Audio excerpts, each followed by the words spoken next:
Hi all, welcome back my channel. ಎಲ್ಲರೂ ಹೇಗಿದ್ದೀರಾ? ನಾನಂತೂ ತುಂಬಾ ಚೆನ್ನಾಗಿದ್ದೇನೆ. ಇನ್ನೇನು ಅಕ್ಕ ಮನೆಗೆ ಬಂದು ಹತ್ರ 1 ವೀಕ್ ಆಗ್ತಿದೆ. 1 ವೀಕ್ ಮೇಲೇ ಇದ್ದೆ. ಸೊ ಲಾಸ್ಟಿಗೆ ಇನ್ನೇನು ಹೊರಡೋ ಟೈಮಲ್ಲಿ ಇನ್ನೊಂದು 2 ಡೇಸ್ ಬಿಟ್ಕೊಂಡು ಹೊರಡೋಣ ಅಂತ ಹೇಳಿದೆ. ಅಷ್ಟರಲ್ಲಿ ಅಕ್ಕ ಮೈಸೂರು ಒಂದು ಸುತ್ತಾಕೊಂಡು ಬರೋಣ ಬಾ ಹೋಗೋಣ ಅಂತ ಹೇಳ್ಬಿಟ್ಟು ಸಡನ್ ಪ್ಲ್ಯಾನ್ ಆಯಿತು. ಆ್ಯಕ್ಚುಲಿ ಸರಿ ಅಂತ ಹೇಳಿ ಹೊರಡ್ತಾ ಇದ್ವಿ. ಇನ್ನು ಈ ವಿಡಿಯೋನ ಕಂಪ್ಲೀಟಾಗಿ ನೋಡಿ ಇಷ್ಟ ಆದರೆ ಒಂದು ಲೈಕ್ ಮಾಡಿ. ಹಾಗೆ ಯಾರೆಲ್ಲ ಸಬ್ಸ್ಕ್ರೈಬ್ ಆಗದೆ ನೋಡ್ತಾ ಇದ್ದೀರಾ ಈ ಕೂಡಲೇ ಸಬ್ಸ್ಕ್ರೈಬ್ ಆಗಿ. ಇದು ಬಂದು ಬುಧವಾರದ ವ್ಲಾಗ್ ಆಗಿರುತ್ತೆ. ಹೊರಡೋ ಟೈಮಲ್ಲಿ ನನ್ನ ಮಗನೂ ಕರ್ಕೊಂಡು ಹೋಗ್ತಾ ಇದ್ದೀವಿ ಅಂಗನವಾಡಿಯಿಂದ. ಅವನು ಟಿಫನ್ ಎಲ್ಲ ತಿಂದು ಕೈಕಾಲು ಮುಖ ಎಲ್ಲ ತೊಳ್ಕೊಂಡು ಆಟ ಆಡ್ತಿದ್ದ. ಇನ್ನು ಮನೇಲೆಲ್ಲ ಕೀಟ್ಲೆ ಮಾಡ್ತಾಯಿದ್ದ, ತೀಟೆ ಮಾಡ್ತಿದ್ದ ಅಂತ ಹೇಳ್ಬಿಟ್ಟು ಹಾಗೆ ಅಂಗನವಾಡಿಗೆ ಬಿಟ್ಬಿಟ್ಟಿದ್ರು. ಸರಿ ನೀನು ಮೈಸೂರಿಗೆ ಹೋಗ್ತಾ ಇದ್ದೀವಿ, ಇವನನ್ನು ಬಿಟ್ಟು ಹೋಗೋದಕ್ಕಾಗುತ್ತಾ ಅಂತ ಹೇಳ್ಬಿಟ್ಟು ಅಂಗನವಾಡಿಯಿಂದ ಡೈರೆಕ್ಟಾಗಿ ಕರ್ಕೊಂಡು ಹೋಗ್ತಾ ಇದ್ದೀವಿ. ಇವನು ಅಂಗನವಾಡಿಗೆ ಹೋಗೋದೇ ಹೇಳ್ಬೇಕಂದ್ರೆ ಮಲ್ಕೊಳ್ಳೋದಕ್ಕೆ ಹೋಗ್ತಾನೆ ಅಂತಲೇ ಹೇಳ್ಬೋದು. ಮಲ್ಕೊಂಡಿದ್ದ, ಹಾಗೆ ಎತ್ಕೊಂಡು ಬಂದರು. ಇನ್ನು ರೋಡ್ ಮಧ್ಯದಲ್ಲಿ ನಮ್ಮ ಭಾವನ ಅಪ್ಪ ಸಿಕ್ಕಿದ್ರು. ಅವ್ರನ್ನೂ ಕೂಡ ಮಾತಾಡಿಸ್ಕೊಂಡು ಅವ್ರಿಗೆ ಬಾಯ್ ಮಾಡಿ ಹೊರಟ್ವಿ. ಇನ್ನು ಹೋಗ್ತಾ ಹೋಗ್ತಾ ಮಧ್ಯದಲ್ಲಿ ನಾನು ಒಂದು ರೀಲ್ಸ್ ಮಾಡ್ಕೊಂಡ್ವಿ. ಇನ್ನೇನು ಬೋರ್ ಆಗ್ತಾ ಇರುತ್ತೆ, ನಾನು ಇನ್ನೇನು ಮಾಡೋದು ಅಂತ ಹೇಳ್ಬಿಟ್ಟು ಫೋನ್ ಆನ್ ಮಾಡಿ ಆ ರೀಲ್ಸ್ ಕೂಡ ಮುಗಿಸಿದಾಯಿತು. ಇನ್ನು ನನ್ನ ಮಗನಿಗೆ ಚಡ್ಡಿ ಅಂಗಿಲೆ ಕಳಿಸಿದ್ವಿ ಅಂಗನವಾಡಿಗೆ. ಇನ್ನು ಹಂಗೆ ಕರ್ಕೊಂಡು ಹೋಗೋದಕ್ಕಾಗುತ್ತಾ ಅಂತೇಳ್ಬಿಟ್ಟು ಒಂದು ಜೊತೆ ಕವರ್ಗೆ ಹಾಕೊಂಡಿದ್ಲು ಬಟ್ಟೆನ. ಕಾರಲ್ಲಿ ಅದನ್ನ ಚೇಂಜ್ ಮಾಡಿದ್ಲು ಅಕ್ಕ. ನನ್ನ ಮಗಂಗೆ ಫುಲ್ ಖುಷಿ ಆಗೋಗಿತ್ತು, ಎಲ್ಲೋ ಸಡನ್ನಾಗಿ ಕರ್ಕೊಂಡು ಹೋಗ್ತಾ ಇದ್ದಾರೆ ಹೊರಗಡೆ ಅಂತ ಹೇಳ್ಬಿಟ್ಟು. ಇನ್ನು ಒಂಚೂರು ಯಾಕೋ ಬೇಜಾರಲ್ಲಿದ್ದಾಳೆ ಅನಿಸುತ್ತೆ. ಬೇಜಾರು ಮಾಡಿಕೊಂಡು ಡೋರ್ನೆಲ್ಲ ಕೈಯಲ್ಲಿ ಕೆರಿತಾ ಬಾಯಲ್ಲಿ ಬಸ್ ಬಿಡ್ತಾ ಇದ್ಲು.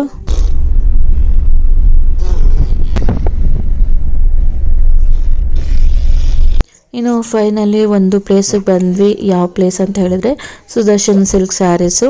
ಇನ್ನು ಇಲ್ಲಿಗೆ ಬರೋದು ಸತ್ಯವಾಗ್ಲೂ ನನಗೆ ಗೊತ್ತಿರಲಿಲ್ಲ. ಅಕ್ಕ ಸಡನ್ನಾಗಿ ಅಲ್ಲಿ ಕರ್ಕೊಂಡು ಹೋದ್ಲು. ಯಾಕೆ ಅಂತ ಹೇಳಿದ್ರೆ ನನಗೆ ಮತ್ತೆ ಪಾಪಗೆ ಬಟ್ಟೆ ಕೊಡ್ಸೋದಕ್ಕೆ.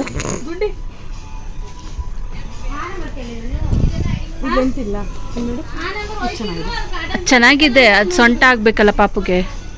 ಇವಳು ಸ್ವಲ್ಪ ಗುಂಡಿ ಸೊಂಟ ಇವಳಿಗೇನೆ ಇಲ್ಲ, ಸ್ವಲ್ಪ ದಪ್ಪ ಇದಳಲ್ಲ. ಹಾಕಿ ನೋಡು.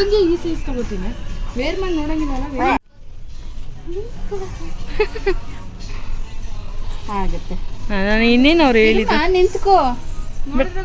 ಲೆಂತ್ ಕರೆಕ್ಟ್ ಆಗಿದೆ ಅಲ್ಲ, ಶಾರ್ಟ್ ಆಗದ ಇಲ್ಲ ಲೆಂತ್ ಆಗೋಯ್ತಾ? ಈಗ ಕರೆಕ್ಟ್ ಆಗಿದೆ. ಸಾಕ್ ಹಚ್ಚು. ಹಾಂ, ಇನ್ನೊಂದು 2 ಸಲ ಯೂಸ್ ಮಾಡೋ ಥರ ಇದೆ. ಓಕೆನಾ? ಎಲ್ಲ ಹೆಂಗಡಿಸ್ತಿದೆ ನೋಡ್ತೀನಿ. ಗುಂಡಿ ಲವ್ಲಿ ಬಂಗಾರಿ ಸೂಪರ್. ಬಟ್ ಅದು ಇದು ಎಲ್ಲ ನನಗೆ ಬಟ್ಟೆಗಳು ಯಾವ್ದು ತಗೊಳ್ಳಿ?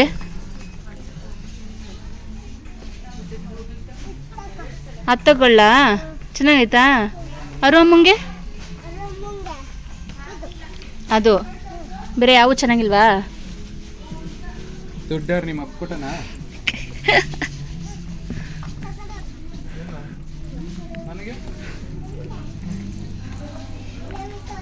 ಇಲ್ಲ ತಗೊಳ್ಳಲ್ಲ.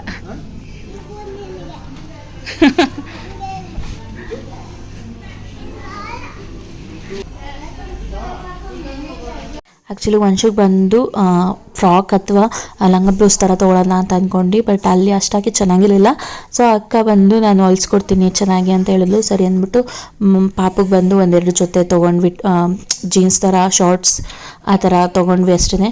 ಇನ್ನು ನೆಕ್ಸ್ಟು 3 ಸ್ಯಾರೀಸ್ ತೊಗೊಂಡ್ವಿ. ಅಕ್ಕ ನನಗೆ ಸ್ಯಾರೀಸ್ ಬಂದು ಒಂದು 10,000 ಈ ರೀತಿ ಕೊಡ್ಸೋಣ ಅಂತ ಅಂದ್ಕೊಂಡ್ಲು. ಬಟ್ ನನಗೆ ಸ್ಯಾರೀಸ್ಗೆಲ್ಲ ಅಷ್ಟಾಗಿ ಬಂಡವಾಳ ಹಾಕೋದಕ್ಕೆ ಸತ್ಯವಾಗ್ಲೂ ಇಷ್ಟ ಇಲ್ಲ.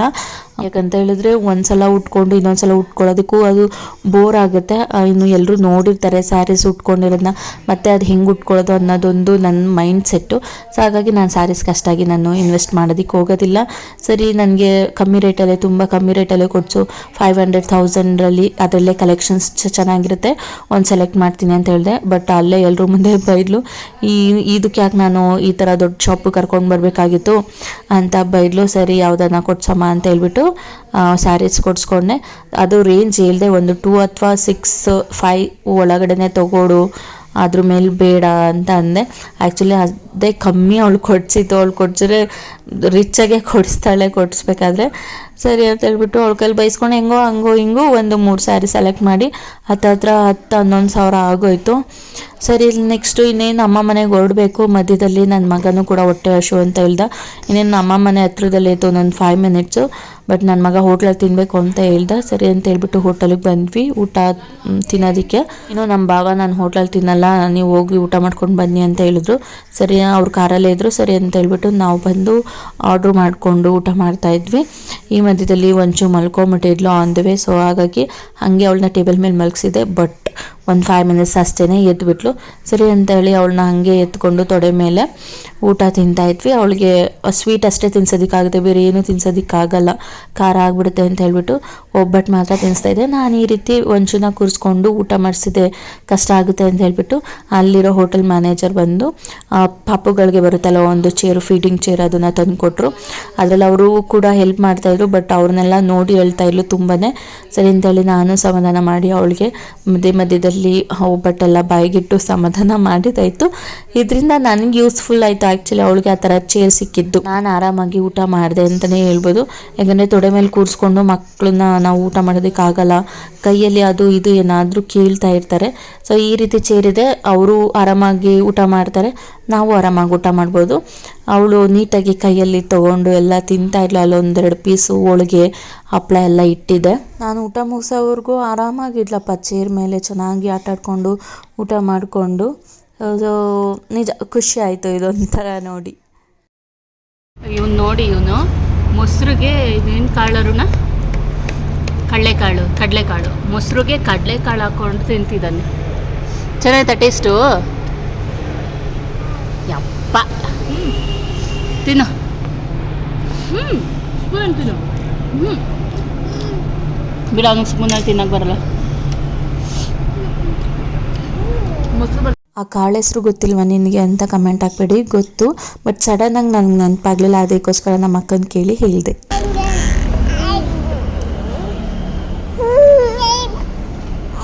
ಇಳಿ ಕೆಳಗೆ.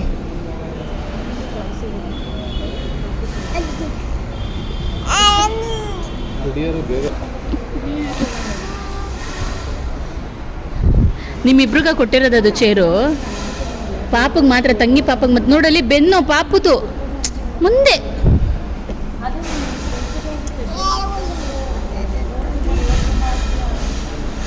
ನಾನು ಅಕ್ಕ ಒಟ್ಟಿಗೆ ಸೇರಿದ್ರೆ ಊಟದ ಜೊತೆಗೆ ಮಾತು ಕೂಡ ಜಾಸ್ತಿ ಆಗಿರುತ್ತೆ. ತುಂಬಾ ಲೇಟ್ ಆಗ್ತಿದೆ ಇವ್ರು ಬರೋದು ಅಂತ ಹೇಳ್ಬಿಟ್ಟು ಭಾವನೆ ಬಂದರು. ಏನು ಬೇಕು ಸರ್? ನಾಚಿಕೆ. ಇದು ನಿನ್ಗಲ್ಲ ಮಗ್ನೆ, ತಂಗಿ ಪಾಪ ಕೊಟ್ಟಿದ್ದು.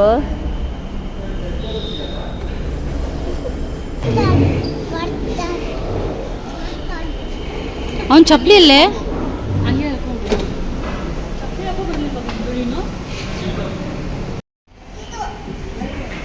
ದುಡ್ಡು ಕೇಳಿ, ದುಡ್ಡು ಕೊಟ್ಟು ತಗೋ. ಯಾರಿಗದು?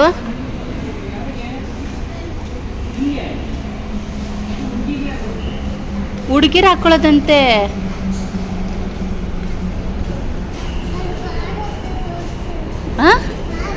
ಕಾರು. ಅಕ್ಕ ಬಾವನ ಮೇಲೆ ಕಂಪ್ಲೇಂಟ್ ಮಾಡ್ತಾ ಇದ್ಲು.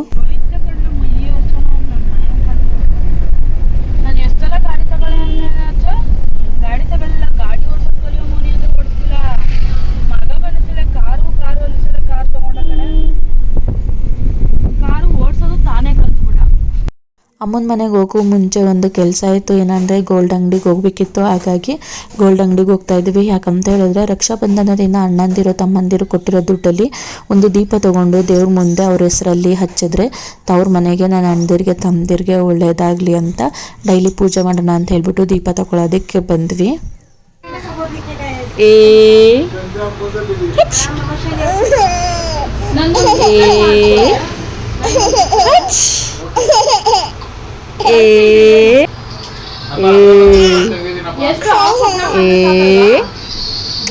ಇನ್ನು ಗೋಲ್ಡ್ ಅಂಗಡಿಯಿಂದ ಮನೆಗೆ ಹೊರಡೋಷ್ಟರಲ್ಲಿ ಲೇಟ್ ಆಯಿತು. ಯಾಕಂದರೆ ಗೋಲ್ಡ್ ಅಂಗಡಿಯವರು ಸ್ವಲ್ಪ ಪರಿಚಯ ಇರೋದ್ರಿಂದ ಅವ್ರ ಹತ್ರ ಅದು ಇದು ಏನೋ ಮಾತಾಡಿಕೊಂಡು ಹೊರಡೋಷ್ಟರಲ್ಲಿ ಲೇಟ್ ಆಯಿತು.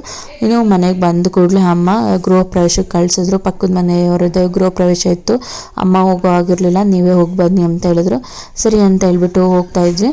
ಇನ್ನು ನೆಕ್ಸ್ಟು ಪಾಪುನ ನಮ್ಮ ಅಮ್ಮಂಗೆ ಕೊಟ್ಟು ಒಂದು 2 ನಿಮಿಷ ಸ್ವಲ್ಪ ಹೊತ್ತು 5 ನಿಮಿಷ ಕೂತ್ಕೊಂಡು ಹೊರಟ್ವಿ. ಬಟ್ ನನಗೆ ಅವರು ಅಷ್ಟಾಗಿ ಪರಿಚಯ ಇಲ್ಲ, ಸೊ ನನಗೆ ಒಳಗೆ ಹೋಗೋದಕ್ಕೆ ನಾಚಿಕೆ ಆಯಿತು. ವಾಪಸ್ ಬಂದೆ, ಮತ್ತು ನಮ್ಮಮ್ಮ ಬೈದು ಕಳಿಸಿದ್ರು. ಪರಿಚಯ ಇಲ್ದವ್ರವ್ರ ಮನೆಗೆ ಹೋಗೋದಕ್ಕೆ ಒಂಥರ ಮುಜುಗರ ಅಂತಲೇ ಹೇಳ್ಬೋದು. ಗೊತ್ತಿಲ್ಲ, ಅದು ಅವಾಗಿಂದ ಅಭ್ಯಾಸ ಆಗೋಗಿದೆ.